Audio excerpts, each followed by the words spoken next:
Big ബോസിൽ പോയി വന്ന ശേഷം ഏറ്റവും തിരക്കുള്ള മത്സരാർത്ഥികൾ ഒരാൾ രേണുസുതിയാകും. ഇതിനോടകം പലവട്ടം പ്രൊമോഷനും മറ്റുമായി ദുബായിലും ബഹ്റൈനിലുമെല്ലാം സന്ദർശിച്ചു കഴിഞ്ഞു. മ്യൂസിക് വീഡിയോകൾ മാത്രമല്ല, സ്വദേശത്തും പ്രൊമോഷൻ വർക്കുകളും പ്രോഗ്രാമുമായി രേണു തിരക്കിലാണ്. അതിനിടയിൽ സൗന്ദര്യം വർദ്ധിപ്പിക്കാനും പല്ല് ഭംഗി വരുത്താനുമുള്ള കാര്യങ്ങളെല്ലാം ചെയ്യുന്നുമുണ്ട്. സെലിബ്രിറ്റി ലേബലിലേക്ക് ഉയർന്ന ശേഷം പഴയ ചില സൗഹൃദങ്ങൾ പോലും രേണു ഒഴിവാക്കി തുടങ്ങിയത്രേ. കഴിഞ്ഞ ദിവസം അലൻ ജോസ് പെരേര രേണുവിനെതിരെ രംഗത്ത് എത്തിയിരുന്നു.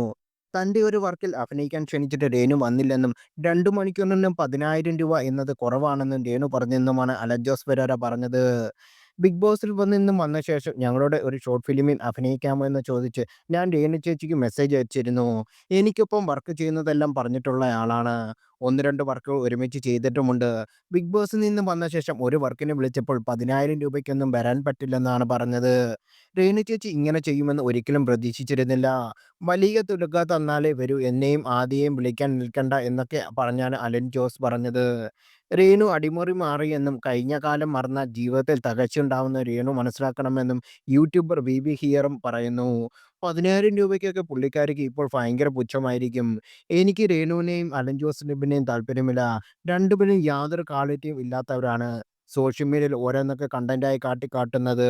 10,000 രൂപയുടെ പുച്ഛമാണ് ഇപ്പോൾ രേണുവിന്. മുമ്പ് ഇതേ രേണു തന്നെ അലൻ ജോസിനൊപ്പം ഡാൻസ് കളിക്കുകയും അലൻ രേണുവിനെ എടുത്ത് പൊക്കുകയെല്ലാം ചെയ്തിട്ടുണ്ട്. അലനും വളരെ അടുത്ത സുഹൃത്താണെന്ന് രേണു മുമ്പ് പറഞ്ഞിട്ടുണ്ട്. വീട് വെക്കാൻ സ്ഥലം കൊടുത്ത അച്ഛനെ തള്ളിപ്പറഞ്ഞു.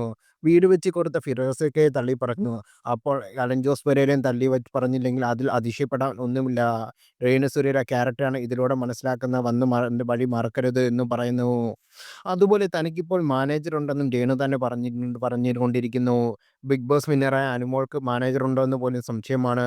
ബിഗ് ബോസിൽ നിന്ന് ഇറങ്ങിയപ്പോൾ ഹൈപ്പിലാണ് ഇപ്പോൾ രേണു നിൽക്കുന്നത്. അഭിനയത്തിനും പ്രൊമോഷനും പുറമെ മറ്റൊരു വരുമാന മാർഗം കൂടി കണ്ടെത്തുകയാകും രേണുവിന് നല്ലത്. അതുപോലെ കഴിഞ്ഞ കാലം രേണു ഒരിക്കലും മറക്കരുത്.